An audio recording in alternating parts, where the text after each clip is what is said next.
अस्सलाम वालेकुम, मैं हूं फात शहबाज खान। पाकिस्तान की आबादी चार गुना बढ़ चुकी है। सूबे चार ही हैं। गुड गवर्नेंस के लिए कुछ करना पड़ेगा।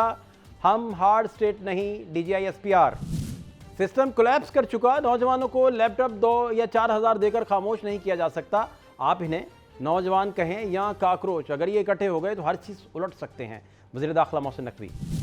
आज़ाद कश्मीर इलेक्शन में नून लीग और पीपल्स पार्टी की नौजवान क़यादत की घनगरज। बिलावल PTI वालों की तरफ हाथ बढ़ाने की बात क्यों कर रहे हैं? दहशतगर्दों से मुज़ाकरात की अब कोई गुंजाइश नहीं। हथियार डाल दें वरना उन्हें ख़त्म कर देंगे।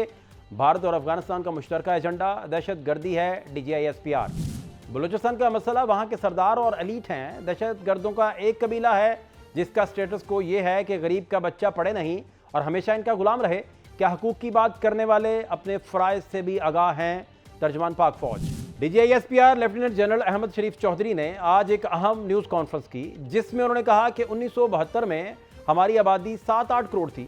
आज आबादी 25 करोड़ है। आबादी 4 गुना बढ़ गई और वही 4 सूबे हैं। तो हमें सोचना पड़ेगा, मसाइल हल नहीं हो रहे।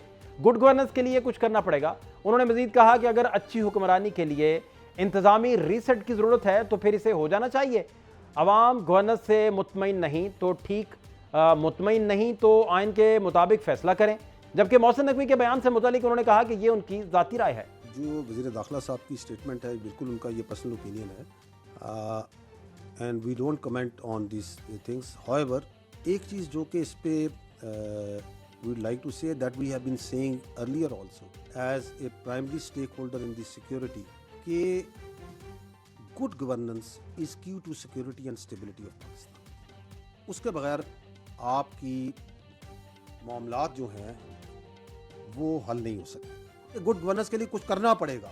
अगर गुड गवर्नेंस का मतलब ये है कि 1972 में आई थिंक 1972 का सेंसस था, if I am not wrong, कुछ 6.5 या 7 करोड़ मैक्सिमम आबादी थी पाकिस्तान की। 4 सूबे थे। आज हम 25 के ऊपर हैं।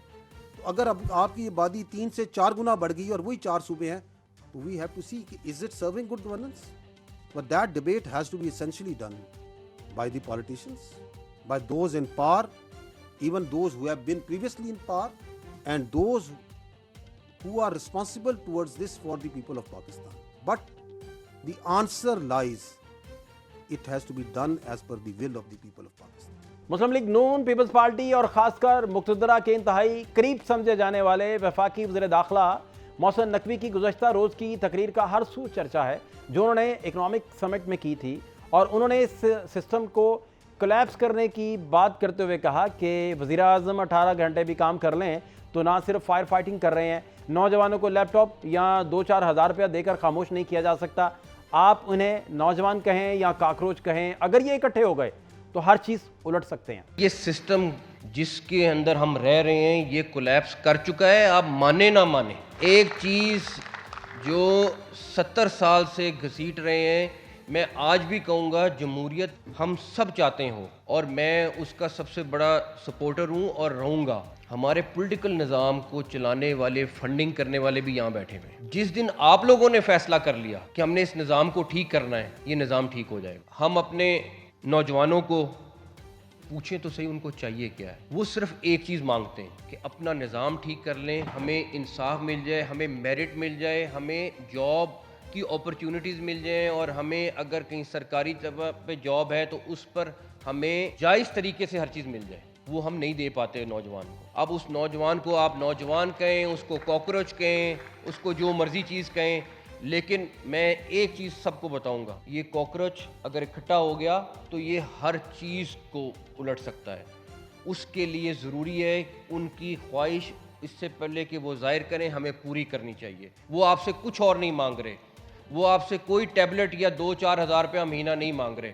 वो 2-4 हज़ार डॉलर महीना कमा सकते हैं, सिर्फ आप उनको अपॉर्चुनिटी दे दें।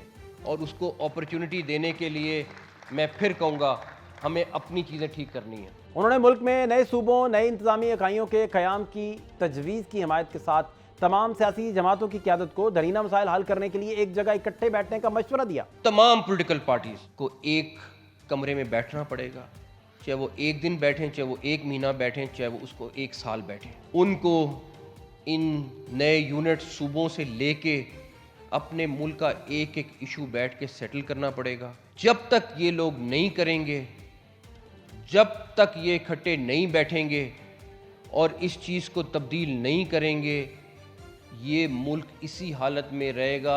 आप जितने मर्ज़ी सेमिनार कर लें, जितने मर्ज़ी फंक्शंस कर लें, जितनी मर्ज़ी दफ़ा इकट्ठे हो जाए, मैं रिक्वेस्ट करूँगा हर पॉलिटिकल पार्टी से, चाहे वो अपोजिशन की है चाहे वो गवर्नमेंट की है, कि खुदारा इस मुल्क के लिए एक तरफ अगर आपको एक शख्स मेहनत करके इंटरनेशनली इतना ऊपर लेके जा रहा है, खुदारा अपना इंटरनली निज़ाम भी ठीक कर लें, ताकि अगले इलेक्शन से पहले आप उस ट्रैक पे चढ़ जाएं जहां से हम तरक्की कर सकते हैं। इससे पहले चेयरमैन दुनिया मीडिया ग्रुप मियां अमर महमूद ने हर डिवीजन को इंतजामी सूबा बनाने की तजवीज़ देते हुए कहा कि पाकिस्तान दुनिया का वाहिद मुल्क है जिसने इंतजामी यूनिट नहीं बनाए। दुनिया जैसे आगे बढ़ रही है, हम वैसे नहीं बढ़ रहे, और मुल्क में ज़्यादा यूनिट बनाने से सेहत, तालीम, अमन व अमान की सूरत हाल में भी बेहतरी आएगी।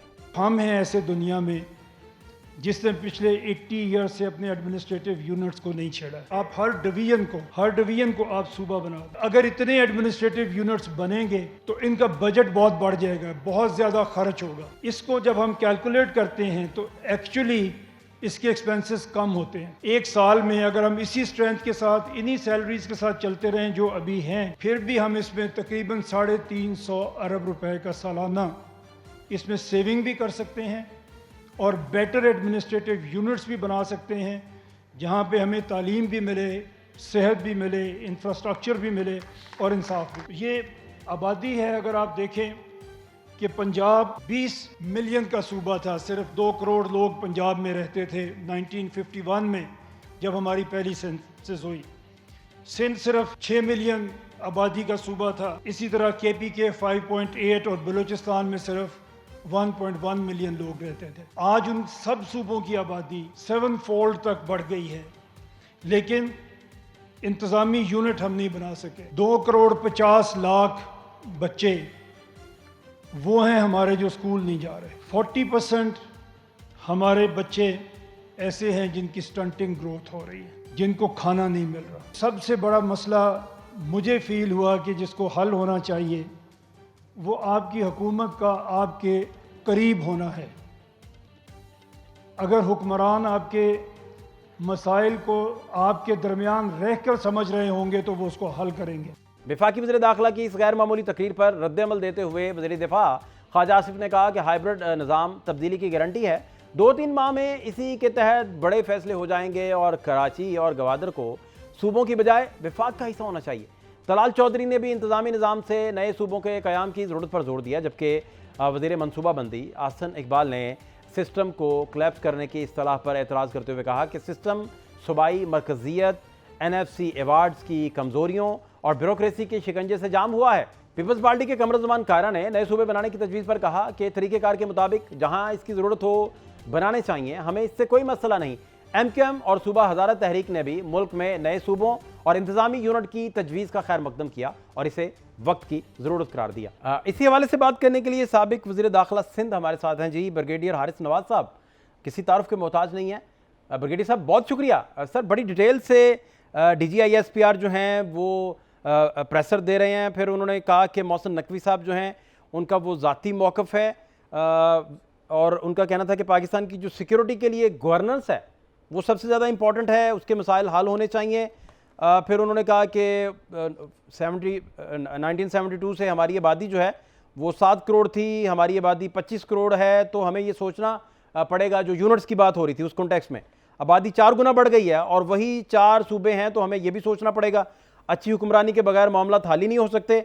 आइन के मुताबिक मसाइल कैसे हल किए जा सकते हैं, अवाम की राय ली जानी चाहिए। फिर नौजवानों पे मुतालिक उन्होंने कहा बड़े क्लियर हेडेड हैं, इनसे बेहतर यूथ हम जितनी जो हमारे पास अवेलेबल है पूरी वर्ल्ड में कहीं नहीं है। क्या टेक है सर? कल की मोहसिन नकवी साहब की गुफ्तगू भी आपने देखी, आज का ये प्रेशर भी आपने सुना देखा, सिक्योरिटी के पॉइंट ऑफ व्यू से भी मैं मजीद बहुत सारी आपसे रहनुमाई लूँगा। ब्रिगेडियर साहब, इस पर क्या टेक है जी आपका? देखें, इस पर DGI ने बड़ी क्लियर बात की है कि ये मोहसिन नकवी साहब का अपना नुक्ता नज़र है, but then in general for as a Pakistani even I would also say कि देखें इतना अरसा गुजर गया है। 1972 में जब कंसेंसस हुए थे तो 6 करोड़ की आबादी थी पाकिस्तान में। आज 4 गुना आबादी बढ़ गई है। और उस वक़्त पंजाब की आबादी जो थी वो 3 से 3.5 करोड़ थी, और आज पंजाब की 13 करोड़ आबादी है। आप मुझे बताइए, इज इट पॉसिबल कि अटक से लेके और आप जाएं मीरपुर मथेरो के करीब सिंध तक एक सूबा है, वहाँ के चीफ मिनिस्टर के लिए क्या पॉसिबल है कि अगर कोई क्लैमिटीज हो जाएं, फ्लड्स आ जाएं, या कोई अर्थक्वेक आ जाए, या कोई प्रॉब्लम हो जाए, तो can he reach to all this places? मेरे ख्याल में ये आप घर भी अब अपना एक नया पुराना बनाते हैं, उसको फिर 20 साल का you want to renovate, that is the basic purpose.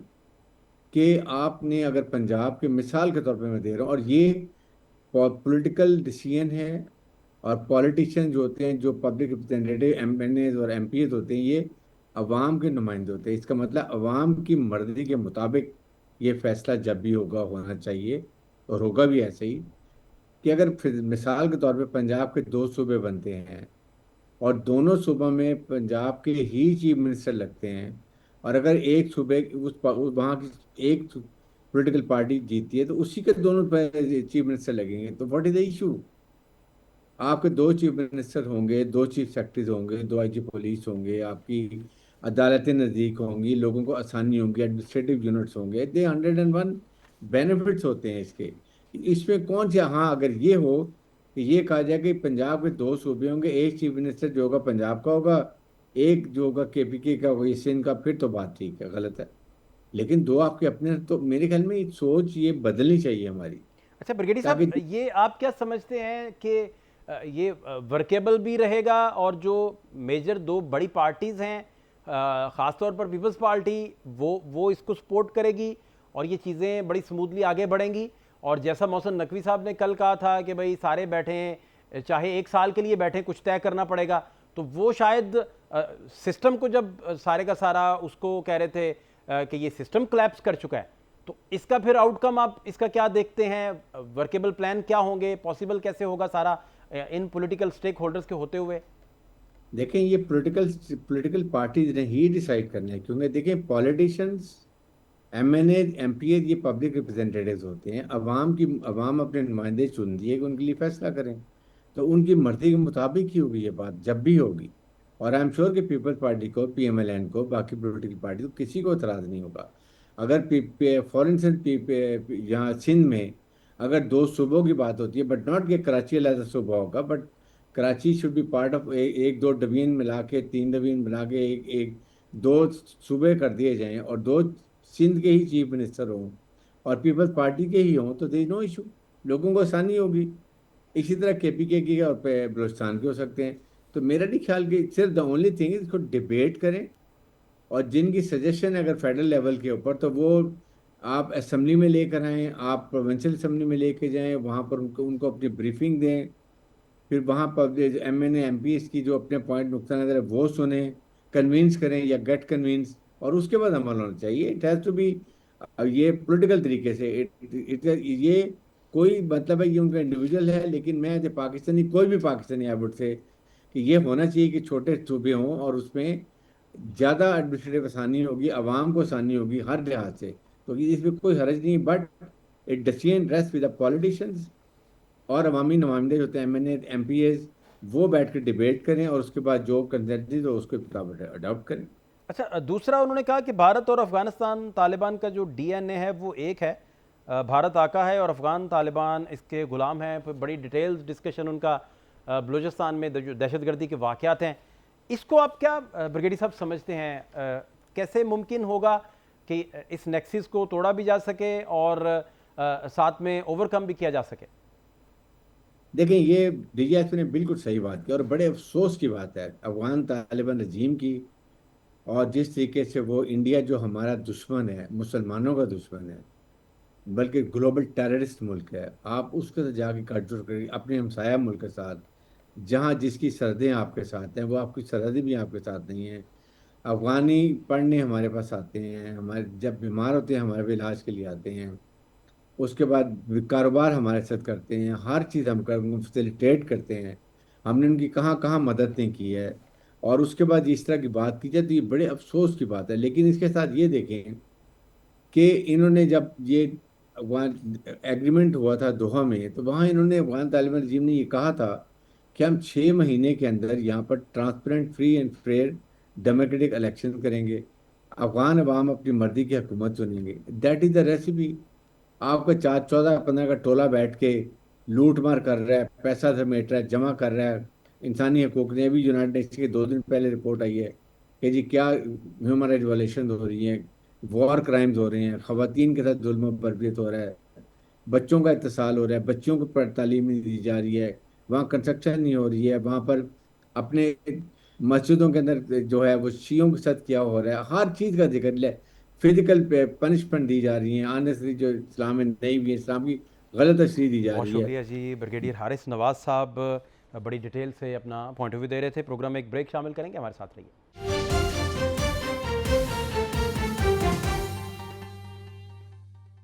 अब ब्रेक के बाद खुश आमदीद। इस वक्त हमारे साथ बैरिस्टर अकील मलिक साहब हैं, वज़ीर मुमलिकत बराए कानून और इंसाफ, मुस्लिम लीग नून के सीनियर रहनुमा, किसी तारुफ के मोहताज नहीं है। बहुत शुक्रिया बैरिस्टर साहब वक्त देने के लिए। मलिक साहब, जो रात बीती आपकी वो तो काफ़ी कठिन होगी, चूँकि मोहसिन नकवी साहब ने जो राग छेड़ दिया है उसके बाद वो सेम पेज के तासुर और इस तरह की गुफ्तगू, शायद डिस्कशन काफ़ी जो है उन्होंने सख्त कर दी और डायरेक्टली फिर एक चार्ज शीट कर दिया पूरे के पूरे निज़ाम को। गवर्नमेंट को नहीं किया, पूरे निज़ाम को ही उन्होंने चार्ज शीट कर दिया। क्या टेक है सर मलिक साहब आपका? सबसे पहले तो बिस्मिल्लाहिर्रहमानिर्रहीम। बहुत बहुत शुक्रिया फ़ाद साहब। बिल्कुल कोई कठिन रात नहीं गुजरी और मेरे ख़्याल से इंतज़ामी इस्लाहात होनी चाहिए और निज़ाम में वाक़तन इस्लाहात की ज़रूरत है। गवर्नेंस के इशूज़ हैं, हुकूमत चाहे जितनी कोशिश करे इकनॉमिक फ़्रंट पे, डिप्लोमेटिक फ़्रंट पे, लेकिन तब तक जब तक इस्लाहात नहीं होंगी तब तक आगे नहीं बढ़ा जा सकेगा। और इस्लाहात सिर्फ गवर्नेंस की नहीं है, इस्लाहात जो हैं आपके सिविल सर्विस के अंदर भी इस्लाहात की ज़रूरत है, ब्यूरोक्रेसी के अंदर इस्लाहात की ज़रूरत है। ये ओवरऑल एक रिफॉर्म पैकेज होना चाहिए जिस पर पॉलिटिकल पार्टीज़ को इकट्ठे बैठ के काम करने की ज़रूरत है। मैनेजमेंट ऑफ प्रोविंसेस, बेहतर गवर्नेंस के लिए सर्विस डिलीवरी ओरिएंटेड माइंडसेट, ताकि एक बेहतर सहूलत आवाम को मिल सके, शहरियों को मिल सके। और उसके साथ साथ मैं ये समझता हूँ कि ये जब रिफॉर्म्स ओवरऑल डिस्कस होंगे, जब पॉलिटिकल पार्टीज़ बैठेंगी और कंसेंसस के साथ इन रिफॉर्म्स पे काम किया जाएगा, तो बिल्कुल उस हवाले से अगर आप देखें तो फिर पाकिस्तान तरक्की करेगा और पाकिस्तान बिल्कुल उन टॉप ममालिक में से होगा जहाँ गवर्नेंस, जहाँ सर्विस डिलीवरी और जहाँ पे सिक्योरिटी और बाकी दीगर चीज़ें जो हैं वो बहुत ज़बरदस्त होंगी और अच्छी होंगी। वो कह रहे हैं जब तक सियासतदान मुल्की निज़ाम ठीक नहीं करेंगे, फील्ड मार्शल साहब की जो मेहनत है उसका कोई फ़ायदा नहीं होगा। और अब तो आप सबको आए पावर शेयरिंग फार्मूले के तहत जो आप आए थे, 4 साल बीत गए और उसमें वो कहते हैं कि आप नेगेटिव से बजट बनाना शुरू करते हैं। ऐसा घर कैसे चलेगा जो नेगेटिव से शुरू हो और कर्जे लेते जाएं? फिर वो कहते हैं आप लैपटॉप बांटते हैं, लोगों को थोड़े बहुत पैसे दे देते हैं, नौजवानों को मेरिट नहीं देंगे तो ये काकरोच कहें जो भी कहें ये इकट्ठे हो जाएंगे, तो फिर इन्हें कौन रोकेगा? तो ये कौन रोकेगा? बैरिस्टर मलिक साहब मुझे बताइए सर। मैं फ़ाद साहब, मैं मोहसिन साहब की बात से काफ़ी हद तक इत्तेफाक करता हूँ और उसके मेरे ख़्याल से जो बात उन्होंने की है वो बिल्कुल दुरुस्त की है इस हवाले से, या इस हद तक कि रिफॉर्म्स की ज़रूरत तो है, एक रीसेट की ज़रूरत ज़रूर है। और जिस तरह मैंने आपको जिक्र किया कि ना सिर्फ वो गवर्नेंस के हवाले से बट ओवरऑल अगर आप देखें ब्यूरोक्रेसी के हवाले से, सियासतदानों को भी जो है वो इन तमाम चीज़ों को देखने की ज़रूरत है। और जहाँ तक लैपटॉप की बात की, मैंने कल भी एक शो में ये बात की, मैंने कहा कि लैपटॉप एक अच्छा एक टूल है जो कि नौजवानों को एक बेहतर जो है तरीके से, चाहे वो रोज़गार हो, चाहे पढ़ाई हो, चाहे दीगर चीज़ें हों, उसमें वो मदद जो है फराहम करता है और ये अच्छी बात है। जहाँ पे स्टाइपेंड की बात है, पैसों की बात है, वो मेरे ख़्याल से अगर किसी प्रोग्राम के हवाले से बात हो या किसी ऐसे उसकी बात हो तो फिर मैं उस पर तो तबसरा नहीं करूँगा। लेकिन ये बात ज़रूरी है कि हमें नौजवानों को ख़ुद मुख्तार बनाना है, उनको मौक़े फ़राहम करने हैं और बराए नाम नहीं, क्योंकि हर लीडर यही बात कहता है कि यूथ का एक बहुत बड़ा बल्ज है और ये हमारा असासा है। लेकिन एक्चुअली अगर देखा जाए तो यूथ के लिए जो मौक़े हैं वो उस लेवल पे नहीं बन सके। और एक सूबा अगर काम कर रहा है और सूबा पंजाब बिल्कुल काम कर रहा है, तो दीगर सूबे अगर नहीं करेंगे तो फिर पाकिस्तान आगे नहीं बढ़ सकेगा।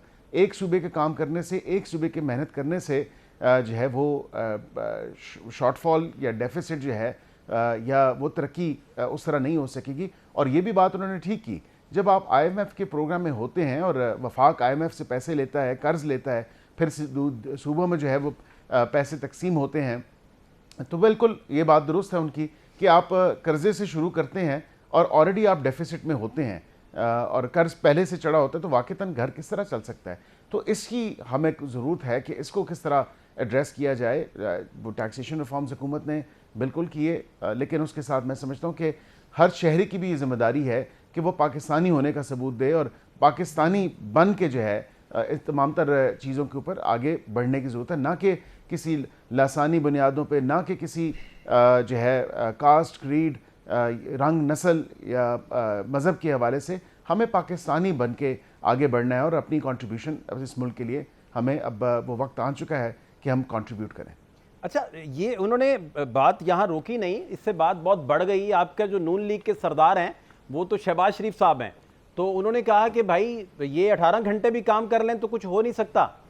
और एक तो उन्होंने इस तरह देखा, फिर रऊफ क्लासरा साहब ने बड़ा दिलचस्प एक ट्वीट कर दिया। उन्होंने कहा कि भाई जहांगीर करामत साहब से तो इस्तीफ़ा ले लिया था जब उन्होंने अपना एक प्रपोजल पेश किया, तो अब यहाँ तो शहबाज शरीफ साहब ये एतराफ़ कर लें कि उनकी कारकर्दगी सिफर है, या फिर अपने वजीर से इस्तीफ़ा ले लें।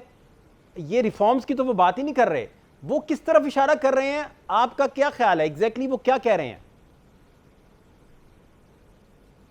नहीं, मेरे ख्याल से तो उन्होंने रिफॉर्म्स की ही बात की और बिल्कुल सिस्टम में रहते हुए उन्होंने देखा कि यहाँ पे बिल्कुल बेहतरी की ज़रूरत है, चीज़ों को तब्दील होने की ज़रूरत है। जिस तरह चीज़ें इवॉल्व होती हैं with the passage of time, उनमें जिद्दत आती है, उनमें नए तर्ज की चीज़ें भी आती हैं, बेहतरी आती है, इम्प्रूवमेंट होती है। तो मैं समझता हूँ कि ज़रूरी है वक्त के साथ साथ जो है सियासी सोच को भी तब्दील होना चाहिए, सियासी तर्ज तरीके को, तौर तरीके को तब्दील होना चाहिए। और हमें जो अगेन मैं ये बात कहूँगा कि 68-69% यूथ की जो बात की जाती है, मैं ख़ुद यूथ से ताल्लुक़ रखता हूँ, तो ज़ाहिरी बात है कि उनकी जो ज़रूरियात हैं उस हवाले से पॉलिटिकल पार्टीज़ को अडेप्ट करने की ज़रूरत है और उसी हवाले से उनको जो है तरजीह बुनियादों पर जो पॉलिसीज़ बनाएँ, जो मैनिफेस्टोज़ बनाएँ, वो यूथ को मद्देनज़र रख के बनानी चाहिए। और बिल्कुल ये बात जो दीगर आपने की कि जो कामयाबियाँ हमें डिप्लोमेटिक फ्रंट पे मिली हैं या इंटरनेशनल फ्रंट पे मिली हैं, हमारे पास बहुत थोड़ी विंडो है उसको इकोनॉमिक सक्सेसेस में ट्रांसलेट करने के लिए। हम माशी तौर पे अगर उसका फ़ायदा नहीं उठा सकेंगे तो इस तमाम चीज़ का कोई फ़ायदा नहीं होगा। सो इंटरनेशनली तो आपकी बल्ले बल्ले हुई है, लेकिन उसका फ़ायदा इन रियल टर्म्स इकोनॉमिकली या माशी तौर पे हम किस तरह कर सकते हैं, तो उसके लिए जो है वो काम करने की ज़रूरत है और बेहतर जो तरीक़ाकार है वो अडॉप्ट करने की ज़रूरत है। दूसरा ये रेफरेंडम की डिस्कशन मार्केट में शुरू हो गई। कहा जा रहा है कि तरमीम नहीं आएगी तो रेफरेंडम के ज़रिए मामला को सॉल्व किया जाएगा। एग्जैक्टली गवर्नमेंट को क्या कहा गया तरमीम को लेकर, और वो कब तक हो सकता है पॉसिबल, और ये रेफरेंडम बीच में कहाँ से डिस्कशन में आ गया? और फवाद चौधरी साहब जो हैं वो तकरीबन पिछले 3 महीने से, इससे ज़ायद बल्कि हो गया, वो तो खुल्लम खुला लाहौर में भी आए हैं, इस्लामाबाद भी आए हैं, तो वो कौमी हुकूमत की कैंपेन कर रहे हैं। और हमारे प्रोग्राम में बैठ के उन्होंने प्रोग्राम में लाइव कह दिया कि इस गवर्नमेंट को घर चले जाना चाहिए। ये मैं आपको सिर्फ 14 डेज बैक बात बता रहा हूँ। नहीं फाद साहब, मैं I take an exception to that. Of course referendum की जहाँ तक बात है या अमेंडमेंट की जहाँ तक बात है, देखें all of these changes they require a constitutional change, constitutional amendment. ये चीज़ें रिक्वायर होती हैं। जब आपके आइन के अंदर मतलब सूबों का हजम जो है, अगर आपने एडमिनिस्ट्रेटिव यूनिट्स का वो बढ़ाना है, उस हवाले से आपने जो NFC अवार्ड के हवाले से जो फार्मूला है शेयरिंग का, उसके अंदर जो है कोई अमेंडमेंट लेके आनी है, अगेन वो आइन के अंदर दर्ज है, उसमें आइन के अंदर जो है तरमीम होनी है। इसी तरह अगर पॉपुलेशन के हवाले से या तालीम के हवाले से अगर कॉन्करेंट लिस्ट 18वीं तरमीम में, ज़ाहिर बात है क्योंकि कॉन्करेंट लिस्ट कई सब्जेक्ट्स हैं, कई जो हैं वो सिर्फ वफाक के हैं, काफ़ी जो हैं वो डिवॉल्व सब्जेक्ट्स हो गए हैं। तो उसमें देखने की ज़रूरत है कि जो नेशनल एक पॉलिसी है, जो एक कोहेजन होनी चाहिए इन तमाम चीज़ों के अंदर, कुछ ऐसी चीज़ें हैं जिसमें दरकार है कोहेजन और एक सॉलिड फर्म स्टांस की ज़रूरत है और एक फर्म पॉलिसी की ज़रूरत है उस कोऑर्डिनेशन के हवाले से। तो बिल्कुल वो फेडरेशन से ही लीड होनी चाहिए। इन तमाम चीज़ों पे मैं आपको ये कहूँ कि जहाँ जहाँ आइन के अंदर ये चीज़ें दर्ज हैं और आइन के अंदर उनको एड्रेस होना है, तो उसके लिए तो अमेंडमेंट की ज़रूरत है। लेकिन किसी भी अमेंडमेंट पे किसी पॉलिटिकल कंसल्टेशन या पब्लिक कंसल्टेशन के बगैर नहीं जाया जा सकता। और यही बात है जो रेफरेंडम की बात की जा रही है, देखें सूबों का अगर नए एडमिनिस्ट्रेटिव यूनिट्स बनने हैं गवर्नेंस के लिए तो अवाम का ऑन बोर्ड होना ज़रूरी है, सिविल सोसाइटी का ऑन बोर्ड होना ज़रूरी है, सियासतदानों के साथ साथ एक अवामी राय आना ज़रूरी है, क्योंकि अवाम की राय भी बहुत मैटर करती है और उसी तरह अवाम जो है वो ताकत का सरचश्मा है। असल बात तो ये है, एक जमहूरी निज़ाम में तो यही चीज़ है, तो अवाम की राय लेना भी ज़रूरी है कि उनका क्या ख्याल है, उनकी क्या सोच है, कि सियासी जमातें जो उनके नुमाइंदे हैं बसीयत MNAs और सेनेटर्स, तो वो तो या MPs, तो वो तो कम अज़ कम सर जोड़ के बैठेंगे, सियासी जमातें बैठेंगी आखिरी बात कभी मलिक भी वो साहब, बैठे मलिक साहब, जो आखिरी इन बात इश्यूज को मुझे डिस्कस समझ करने में के लिए।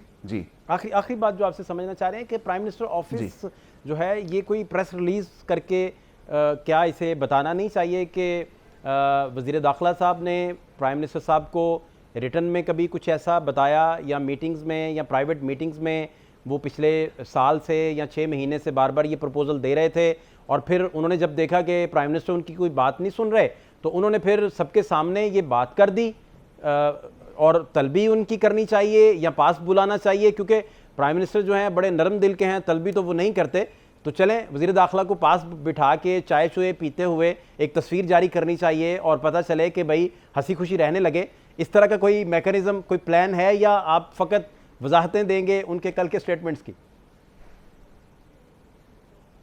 नहीं, वजाहतों की बात नहीं है, और इसी काबीना का हिस्सा हैं, और काबीना की जो मीटिंग्स हैं वो वाज़े तौर पे प्राइम मिनिस्टर साहब जब बात करते हैं तो आपके सामने वो तमाम तर चीज़ें आती हैं। अब काबीना का इजलास काफ़ी दिनों से हुआ नहीं, तो जब काबीना का इजलास होगा तो आई एम श्योर कि ये चीज़ एड्रेस हो जाएगी।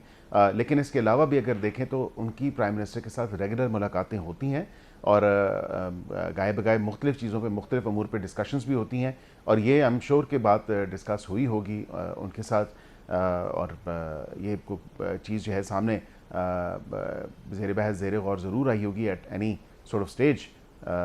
तो बिल्कुल ये तो नहीं है कि डिस्कशन नहीं हुई होगी, discussion I am sure would have taken place between both of them. बहुत शुक्रिया जी। बैरिस्टर अकील मलिक साहब, वज़ीर मुमलिकत बराए कानून और इंसाफ, बड़ी डिटेल से अपना पॉइंट ऑफ व्यू दे रहे थे। प्रोग्राम में एक शॉर्ट ब्रेक शामिल करेंगे, हमारे साथ रहिए।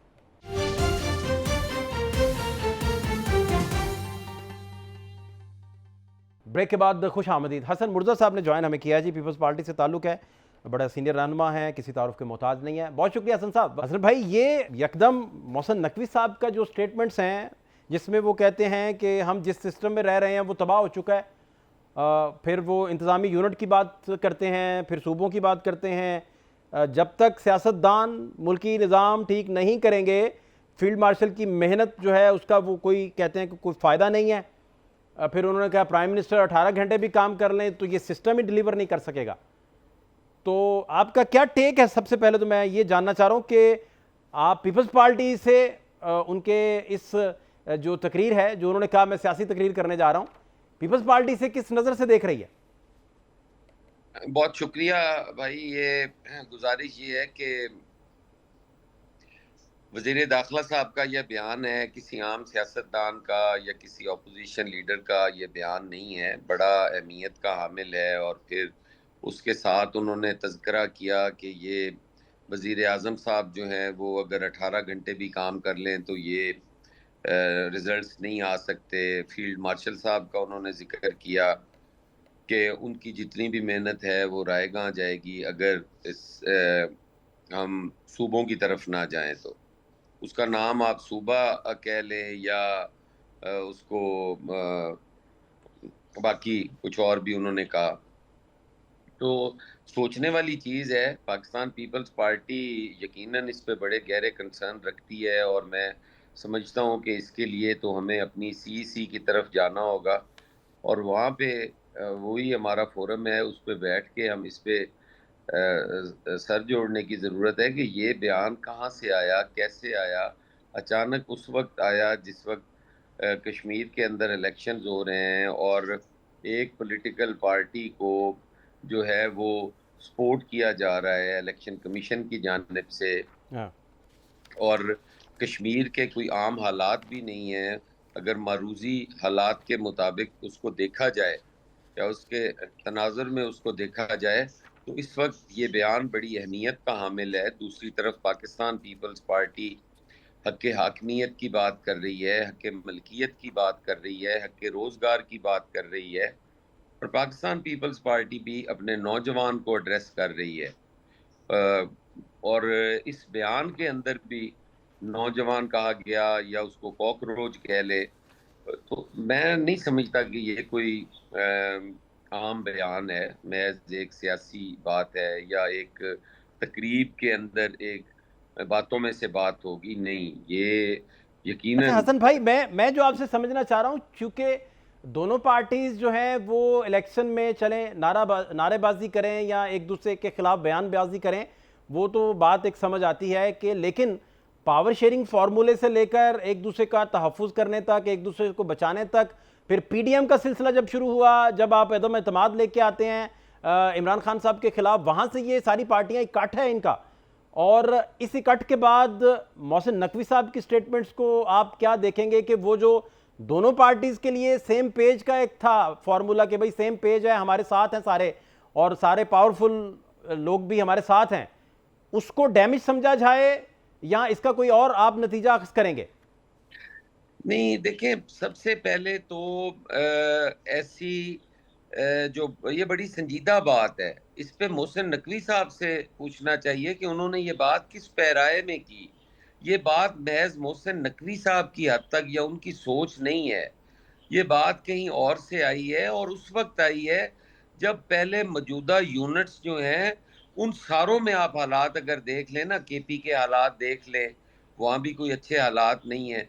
आप बलूचिस्तान को देख लें, बलूचिस्तान में भी इस वक्त हालात ठीक नहीं है। एक दहशतगर्दी के खिलाफ बाकायदा जंग हो रही है। कश्मीर के अंदर आप हालात देख लें तो कश्मीर के अंदर भी काफ़ी सारी खराबी है इस वक्त। और फिर पंजाब भी अगर देख लें, सबसे पुरअमन तो पंजाब है। पंजाब के अंदर भी लोग बेशक दबे हुए हैं, लेकिन यहाँ पर भी शोरिश मौजूद है।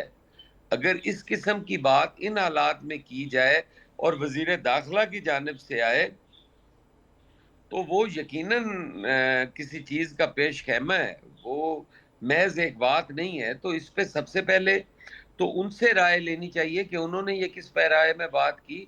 और बाकी पाकिस्तान पीपल्स पार्टी तो एक पॉलिटिकल फोर्स है। हम तो यकीनन अपनी सारी जो चीज़ें हैं वो सीईसी में जाके करते हैं, और फिर उसके बाद हम उस पे कोई अपना रिएक्शन नहीं, देते हैं। वो अपना शाह साहब, वो कोई हिंट दे रहे हैं कि कोई नया सेटअप होगा जिसमें वो कह रहे हैं सारे सियासतदान बैठ जाएं, चंद घंटों के लिए बैठें या एक महीने के लिए बैठ जाएं या फिर साल के लिए बैठ जाएं, उन्हें बैठना पड़ेगा। आप लोग तो बैठते हैं अपनी मर्जी के, आप वजीर ख़जाना लगाते हैं, फिर भी नेगेटिव बजट बनाना शुरू कर देते हैं। कोई घर कैसे चलेगा जो कर्जे लेता रहे? वो सारे का सारा जो फैब्रिक है, पॉलिटिकल फैब्रिक, उसे जब क्वेश्चन कर रहे हैं तो यूनिट्स की बात तो बाद में आ जाएगी ना। पहले तो फैब्रिक कोई चेंज होगा, उसमें कोई तब्दीली होगी, तो आप लोग कितना उसमें ऑन बोर्ड हैं, मैं ये समझना चाह रहा हूं। और वो मुमकिना जो वो जिसका हिंट दे रहे हैं या डिस्कशन कर रहे हैं, वो है क्या सिस्टम सारा? देखिए, मैं तो जो है वो चीज़ें बता नहीं सका। ये सारी चीज़ें मैंने रात बड़े गौर से सुनी हैं। उसमें उन्होंने बेशक बज़ाहिर ये कहा है कि ये प्रेसिडेंशियल फॉर्म ऑफ गवर्नमेंट की बात नहीं है, ये भी उन्होंने कहा है। लेकिन मैं तो इसको समझता हूँ, जब वो पूरे सिस्टम को कह रहे हैं कि ये सिस्टम जो है ये कोलैप्स कर गया है, और ये भी नहीं उन्होंने कहा कि सिस्टम करप्ट हो गया है, सिस्टम में ये खराबी, उन्होंने कहा ये कोलैप्स कर गया है, कि ये सिस्टम अब फारिग है, इसका कोई इससे ये बात चलने वाली नहीं है। तो इससे प्रेसिडेंशियल फॉर्म ऑफ गवर्नमेंट की तरफ की भी शायद उनकी सोच हो। इसमें शायद जो दीगर सूबे हैं उनको भी हिलाने जुलाने वाली बात हो, या अब ये तो वो ही इस पे क्लियर चीज़ें बता सकते हैं। उन्होंने तो अपने वजीर ख़जाना पे भी एतराज़ दाग दिए। उन्होंने तो हर चीज़ उन्होंने डिस्कस कर दी है। जब उन्होंने पूरा सिस्टम कह दिया तो फिर कोई चीज़ बचती नहीं है। मैं समझता हूँ कि पाकिस्तान पीपल्स पार्टी यकीनन अपना मौक़िफ़ भी देगी, और उस पे एक डेलिब्रेशन के साथ कोई गुफ्तो शनीद के बाद कोई अपने फोरम इस्तेमाल करने के बाद अब कोई भी आदमी इस पोजीशन में नहीं है कि वो इस पे कोई ऐसा वर्जन दे दे जो हमारी पार्टी पॉलिसी के ही खिलाफ हो। तो हम इस पे सोच विचार करेंगे, तभी हम इसकी कोई बात। बहुत शुक्रिया जी हसन मुर्तज़ा साहब, पीपल्स पार्टी के सीनियर रहनुमा, अपना पॉइंट ऑफ व्यू दे रहे थे। प्रोग्राम का वक्त खत्म हो जाता है। फात शहबाज खान को इजाज़त दीजिए, अल्लाह ने के बाद।